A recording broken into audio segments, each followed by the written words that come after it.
Quero compartilhar com vocês aqui nessa noite esse texto da Sagrada Escritura. Eu gostaria que, se você tem Bíblia e pode pegá-la, está em Gênesis capítulo 2 e os versículos 16 e 17. Gênesis capítulo 2, versículos 16 e 17. Amém?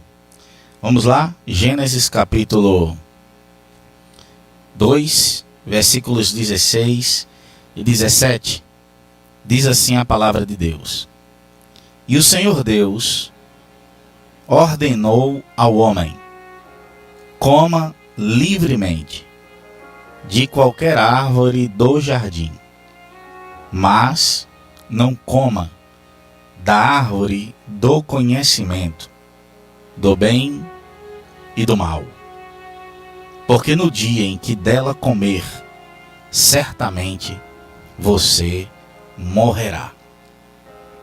Espírito Santo, guia-nos, ensina-nos nesta noite a tua palavra, mostra-nos a cultura do teu reino, ilumina o meu entendimento, o entendimento dos teus filhos, que nesta noite ouçamos a tua voz e sejamos tremendamente ungidos e abençoados em nome do Senhor Jesus. Amém. Amém, amados. Aleluia. Nós estamos aqui diante desse texto, e essa palavra é o momento em que Deus fala com Adão e Eva a respeito da árvore do conhecimento do bem e do mal. Se você observar no capítulo 2, depois do Senhor ter criado o homem do pó da terra e ter-lhe soprado nas narinas o fôlego de vida. Vamos ver isso? Gênesis capítulo 2, versículo 7. Então o Senhor Deus formou o homem do pó da terra e soprou em suas narinas o fôlego de vida, e o homem se tornou um ser vivente. Aqui é a criação do homem, criado à imagem e semelhança de Deus. E nesta criação, algumas coisas o Senhor falou para o homem. São importantes para que nós tenhamos em mente e tenhamos em nosso coração o propósito de Deus para as nossas vidas.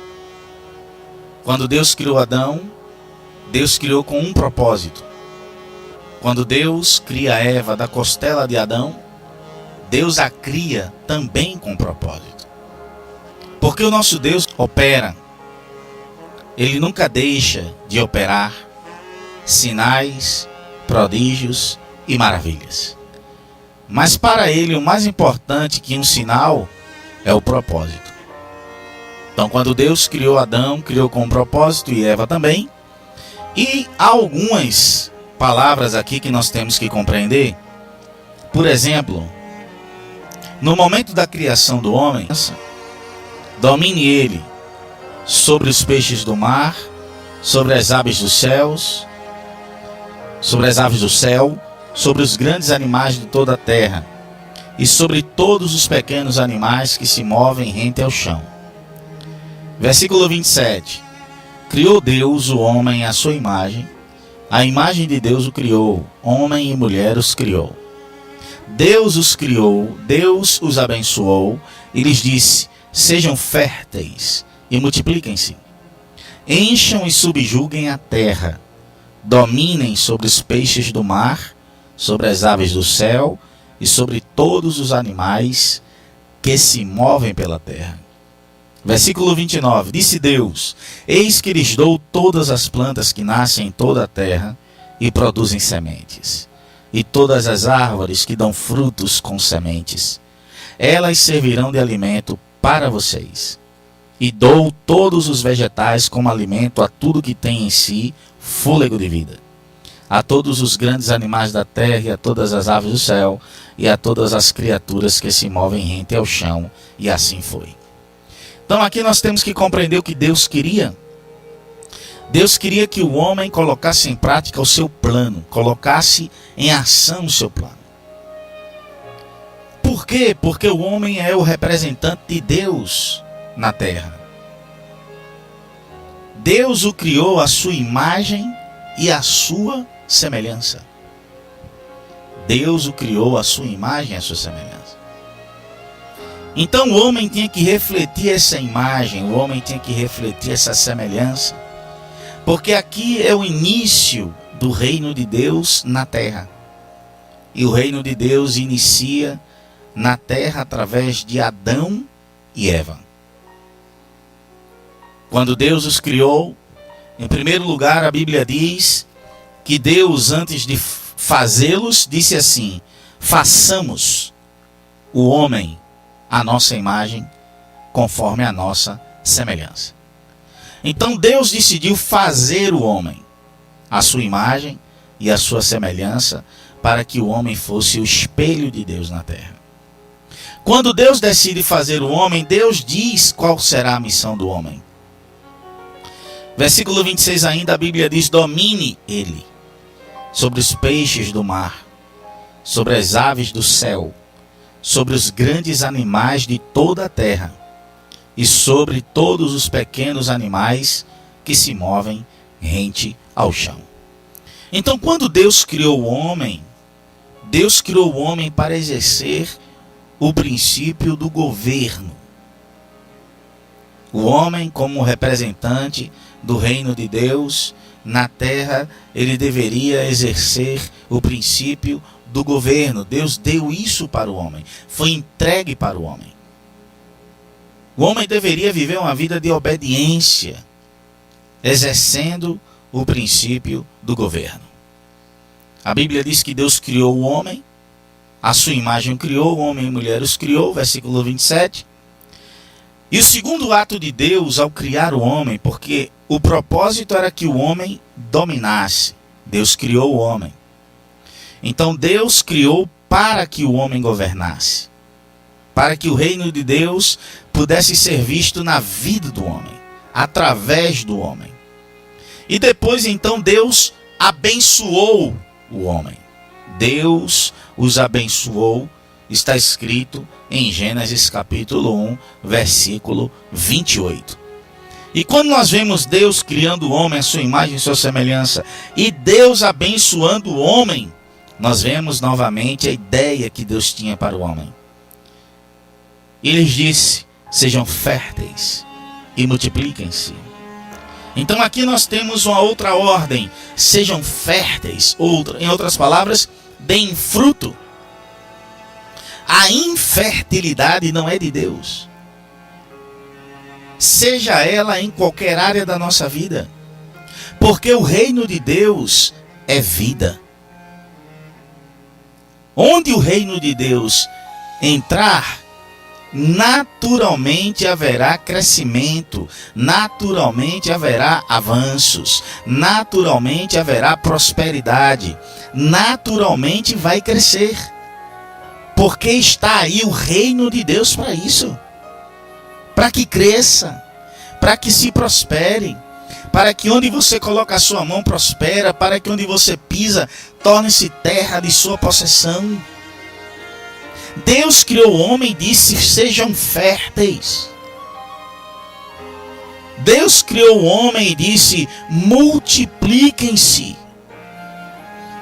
Então, quando Deus criou o homem com o poder da reprodução, com o poder do aumento, com o poder do crescimento, com a capacidade de prosperar.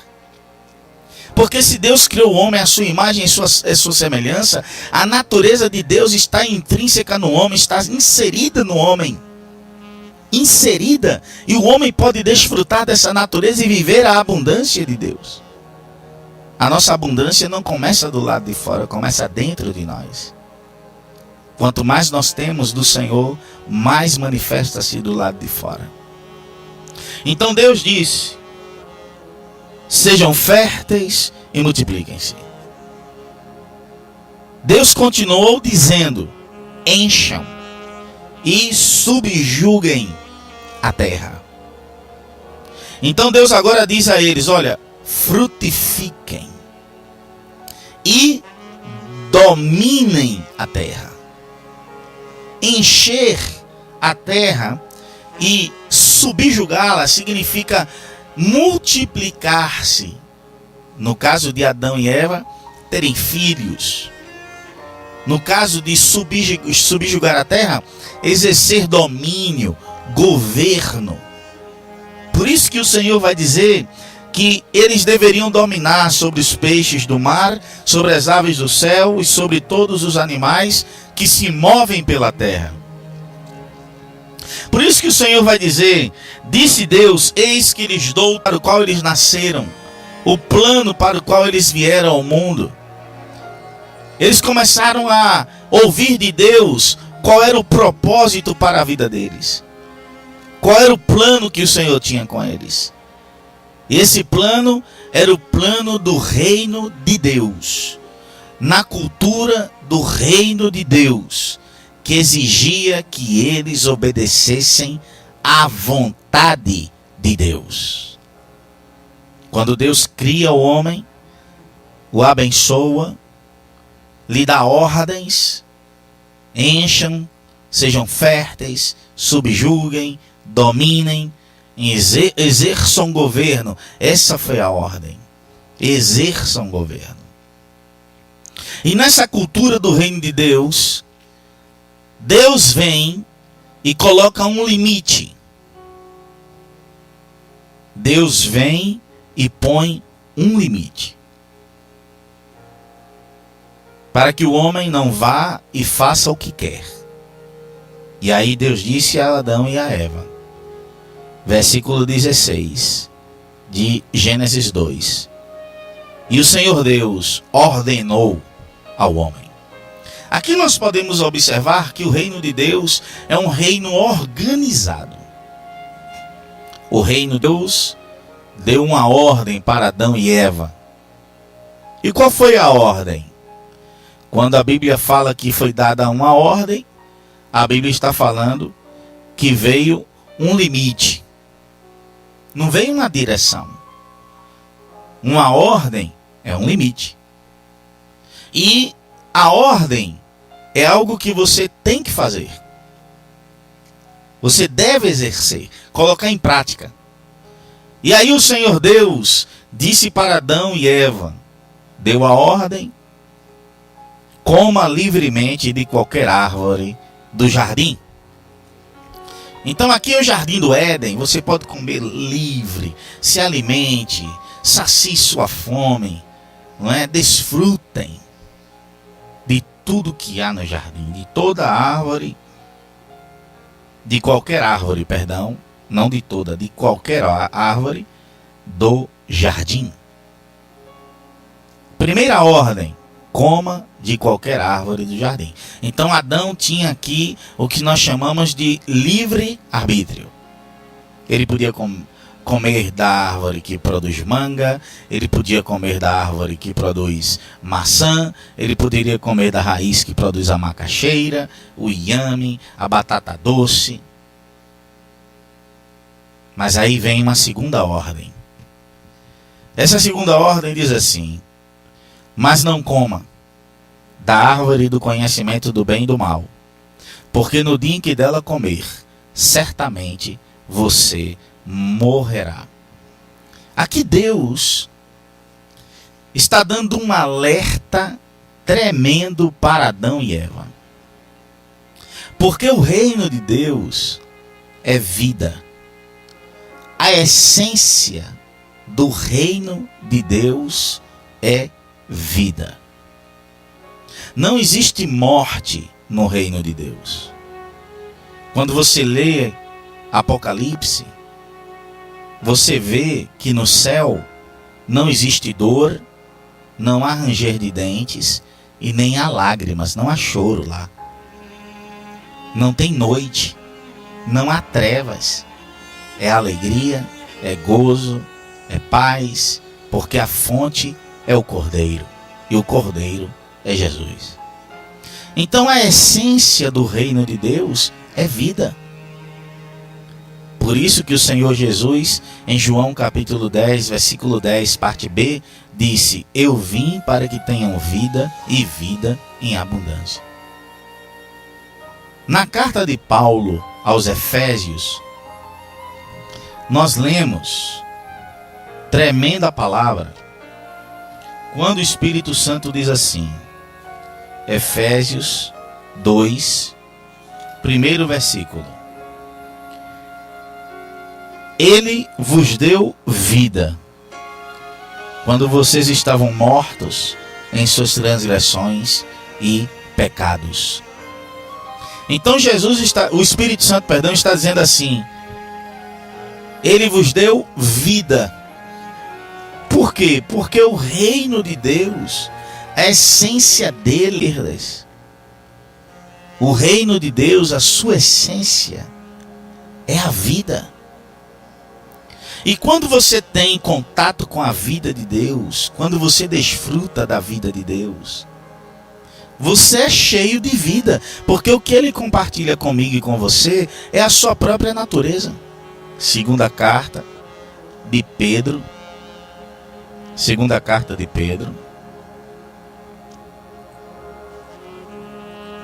capítulo 1, 2 Pedro 1, 4. Diz assim: dessa maneira, Deus nos deu as suas grandiosas e preciosas promessas, para que por elas vocês se tornassem participantes da natureza divina e fugissem da corrupção que há no mundo, causada pelo desejo. Olha só. Se tornassem participantes da natureza divina. A natureza de Deus é a essência do seu reino. É vida. Nele não há morte, nele não há trevas, ele é luz. Jesus disse em João capítulo 8, versículo 12: eu sou a luz do mundo. Quem me segue não andará em trevas. Então, quando Deus disse a Adão: mas não coma da árvore do conhecimento do bem e do mal, porque no dia em que você dela comer, certamente você morrerá. Então preste bem atenção, que eu quero revelar algo aqui a você. Quero te entregar agora esse rema. Quando Deus disse a Adão para não comer da árvore, ordenou a Adão para não comer do fruto da árvore do conhecimento do bem e do mal, porque no dia em que ele comesse desse fruto, ele morreria. Deus estava revelando a Adão algo que Adão não sabia antes. Pelo menos na minha Bíblia eu não encontro. Esse algo que Deus está revelando a Adão, que Adão não sabia antes, Deus está revelando a Adão que existe outro reino. A essência do reino de Deus é vida. Mas agora o Espírito Santo está revelando a Adão que existe outro reino. E esse outro reino é um reino que Adão não conhece.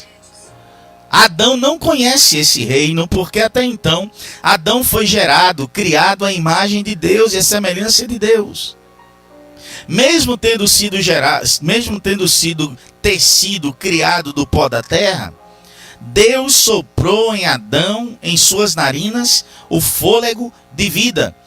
Adão não conhecia a morte, mas Deus sabia o que era a morte. Porque agora nós tínhamos a rebelião de Satanás. E desceu com Satanás 1/3 dos anjos. E o Espírito Santo começa a alertar a Adão e a dizer a Adão: olha, não coma dessa árvore aí, ela é o teste da sua vida, Adão. Ela está aí para provar se você vai me honrar, para provar se você vai me obedecer, para provar se você quer vida. E ali estava a árvore do conhecimento do bem e do mal, e Deus estava mostrando a Adão, nada mais nada menos, que ali estava um outro reino com a sua própria cultura. E Adão foi alertado. Adão foi alertado. Não coma do fruto do conhecimento do bem e do mal, porque no dia em que você comer, você vai morrer. Então Deus também, além de alertar Adão que existia um reino, o reino da morte, o reino das trevas, Deus também revelou a Adão o que leva à morte, o que leva ao reino das trevas. Deus disse a Adão para Adão não desobedecer. Não desobedeça, Adão, porque no dia em que você desobedecer, você vai morrer. E essa palavra veio já da experiência que houve nos céus com Lúcifer, que caiu na terra com o texto dos anjos por causa da sua desobediência. Foi vencido pelo pecado, porque desejou ser igual a Deus. Quando esse mandamento, essa ordem é dada a Adão e Eva, Deus permite que Adão e Eva sejam testados, que Adão e Eva sejam provados. Deus permite que a serpente, que é Satanás, venha testar Adão e Eva. Venha testar. E testa. E sabe com o que a serpente testa Adão e Eva? Com o que a serpente queria. A Bíblia diz que Satanás queria ser igual a Deus. Olha o que a serpente disse para Eva. Gênesis capítulo 3, versículo 4. Disse a serpente à mulher: certamente vocês não morrerão. Está mentindo, porque Deus disse que morreria. Deus sabe que no dia em que dele comerem, seus olhos se abrirão e vocês serão como Deus, conhecedores do bem e do mal. Uau! Eita, que laço! Chuta que é um laço. Essa foi a armadilha que Satanás armou para Adão e Eva. Deixe-me lhe dizer agora algo muito importante. Todo ato de desobediência que eu e você venhamos a cometer é uma armadilha de Satanás para nos conduzir ao seu reino, o reino da morte. O reino do diabo é um reino de destruição, de roubo. E nessa noite eu quero trazer essa palavra para você que está em desobediência em qualquer área da sua vida. O reino de Deus é um reino de obediência, é o princípio da obediência. O reino de Deus é um reino de vida, é um reino de prosperidade, é um reino de saúde, reino de cura, reino de paz, reino de alegria, reino de unção, reino de poder, reino de glória. E o reino das trevas é o contrário a tudo isso. Porque Jesus disse em João 10, parte A, que o ladrão vem para roubar, matar e destruir. E Adão e Eva caíram nessa. Caíram no canto da sereia. Caíram no canto da sereia. Vamos dizer, no canto da serpente. Enganaram-se. Perderam a vida. Isso, perderam a vida. Perderam a intimidade com o Espírito Santo, que vinha ter com eles todos os dias à tarde. Essa é a ideia que a Bíblia diz. Manter comunhão com Adão e Eva. E nessa noite eu quero dizer a você, querido, querida, você está em um reino que exige obediência. Deus exige que você obedeça. Deus exige um estilo de vida de padrão moral elevado. Deus chama você de luz do mundo, de sal da terra. A Bíblia diz que em Cristo Jesus você é cabeça e não cauda. Que em Cristo Jesus, onde você põe a mão, prospera, onde você pisa é terra de sua propriedade.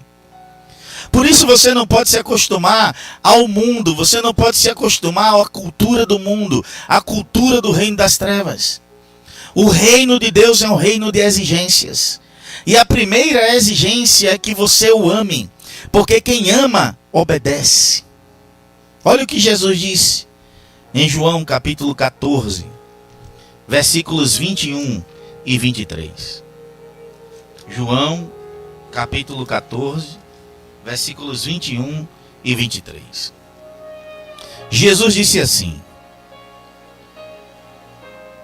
quem tem os meus mandamentos e lhes obedece, esse é o que me ama. Esse é o reino de Deus. É o reino que exige que você o obedeça por amor. Continuando, versículo 21. Aquele que me ama será amado por meu Pai, e eu também o amarei e me revelarei a ele. Aleluia. Versículo 23.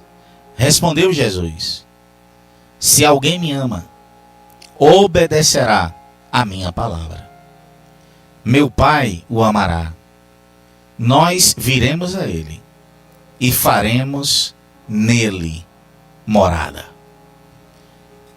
Essa cultura do reino de Deus está buscando aqueles que o amam, aqueles que o obedecem por amor. O que Deus queria de Adão e Eva, o que Ele quer de mim e de você hoje, não mudou. O que Deus exige de mim e de você hoje foi o que Deus exigiu de Adão e Eva. Eu não sei se eu estou falando grego. Eu penso que estou falando português. Tá difícil de entender que o reino de Deus, quem está em Cristo Jesus, tem que viver obrigatoriamente uma vida de obediência por amor? Está complicado de você compreender que Deus chamou você para viver o princípio do seu reino, e o princípio do seu reino é obediência?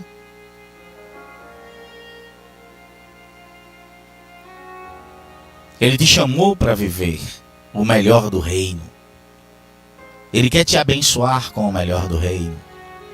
Ele quer te fazer prosperar com o melhor do reino. Ele quer te fazer crescer com o melhor do reino. Eu estava dormindo e acordei de madrugada da sexta para o sábado. E quando eu acordei, o Espírito Santo me deu uma palavra. Eu quero ler aqui para vocês. Eu coloquei até aqui no meu WhatsApp para não deixar de ler para você. Eu quero ler para vocês. Aqui está o que ele me disse.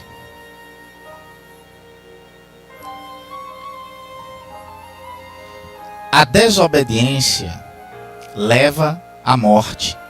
O Senhor Deus disse o quê? No dia em que você comer, certamente você morrerá. A desobediência leva à morte. A desobediência é a cultura do reino das trevas. Então, meu filho, minha filha, estou trazendo essa palavra. Eu tenho ensinado a igreja 10 anos sobre a obediência. 10 anos. Ele me deu essa mensagem. Ele me deu esse conteúdo para te ensinar sobre obediência. E é tão simples. Nem é difícil, nem é fácil. É simples. É uma decisão que você deve tomar de viver a plenitude da bênção de Deus através da sua obediência. O que é que a Bíblia revela sobre desobediência? Será que só foi Adão e Eva? Não. Eu quero citar mais 2 exemplos. Um no Antigo Testamento, outro no Novo Testamento. No Antigo Testamento eu quero citar o exemplo do rei Saul. Isso mesmo. Quero citar o exemplo do rei Saul. 1 Samuel,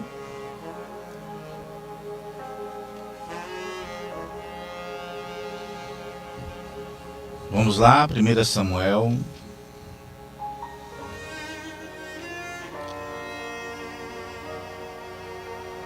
capítulo 11,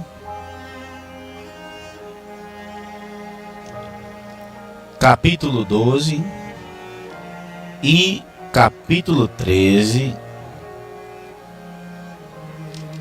e capítulo 14.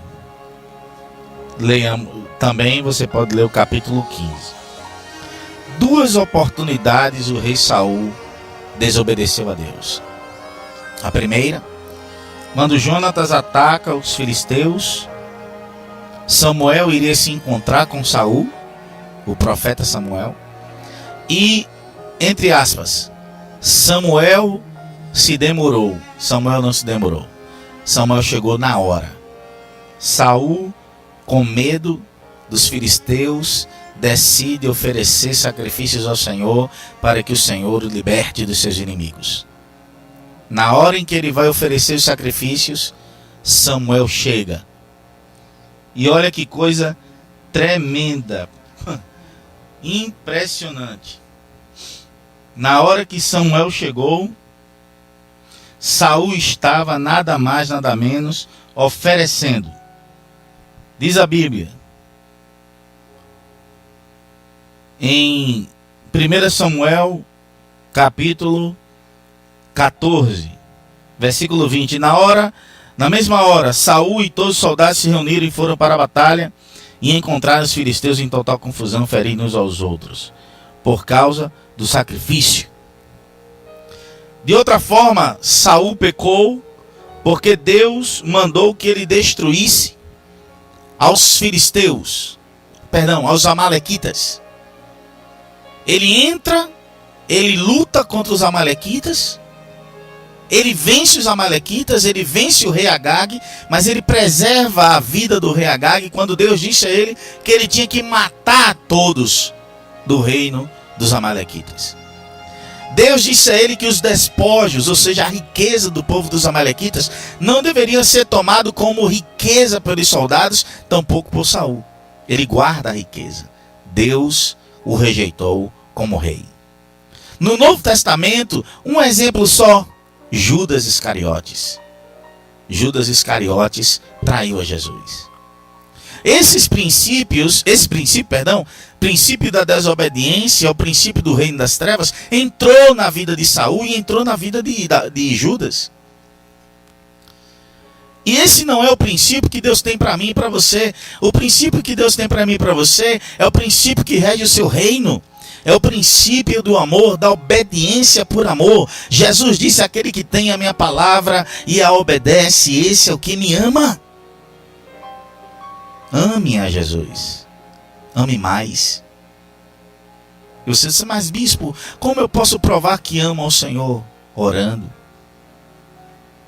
indo ao lugar secreto, ficando com Ele, dando tempo para Ele, lendo a sua palavra, adorando o seu nome, dizendo que o ama, declarando: eu te amo, Espírito Santo, aproximando-se dele, criando laços com Ele, criando intimidade com Ele, criando um ambiente de uma amizade salutar com Ele, de comunhão com o Espírito de Deus. Se você vive uma vida de obediência, você irá prosperar. Você será abençoado. Ele vai cuidar de você, Ele vai manifestar a glória dele para você. Jesus disse que aquele que o obedece, o Pai virá e se revelará a ele. Uau!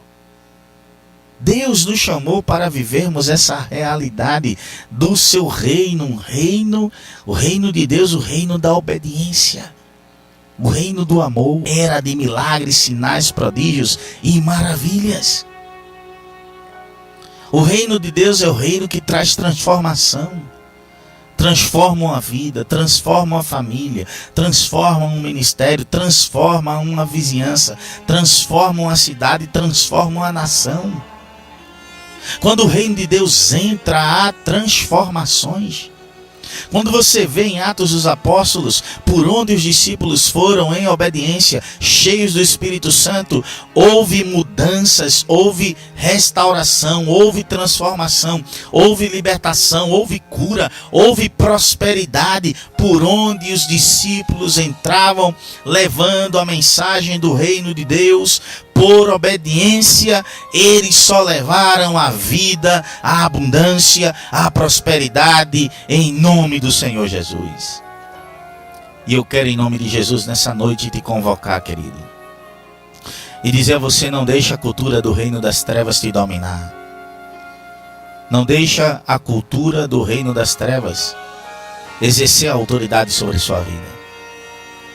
Quem abre a porta para o reino das trevas somos nós.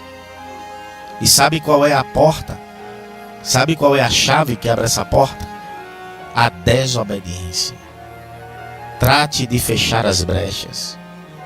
Não dê lugar a Satanás. Não dê lugar à cultura do reino das trevas. Não dê lugar à cultura do reino do diabo. Não dê lugar à desobediência. Ore a Deus, se esforce, se dedique. Tome posse, creia que Ele te chamou para viver no reino da obediência, é o reino de Deus. No reino do amor, é o reino de Deus. No reino do impossível, o reino de Deus. No reino dos milagres, o reino de Deus. O reino da libertação, o reino de Deus. Você foi chamado para isso. Repita comigo: eu. Vamos juntos? Diga o seu nome. Eu, Alexander, fui chamado para viver o reino de Deus. Vamos repetir mais uma vez? Repitam comigo. Eu, diga o seu nome. Alexander, fui chamado para viver a vida do reino de Deus. Repita comigo. Eu, Alexander, fui chamado para desfrutar do reino de Deus. Isso, vamos mais uma vez? Repitam comigo. Eu, Alexander, fui chamado para desfrutar do reino de Deus. Você foi chamado para desfrutar do reino de Deus. Viva isso. Viva a abundância do reino de Deus. O que é que tem no reino de Deus para mim e para você em Cristo Jesus? Abundância. Abundância de paz, abundância de alegria, abundância de saúde, abundância de vigor, abundância de força, abundância de unção, abundância de unção, abundância de unção, abundância de glória, abundância de poder, abundância de vitória, abundância, ouro, prata, riquezas. Deus quer enriquecer a igreja, para a igreja avançar com o evangelho, em nome de Jesus. Deixa o Espírito Santo te guiar.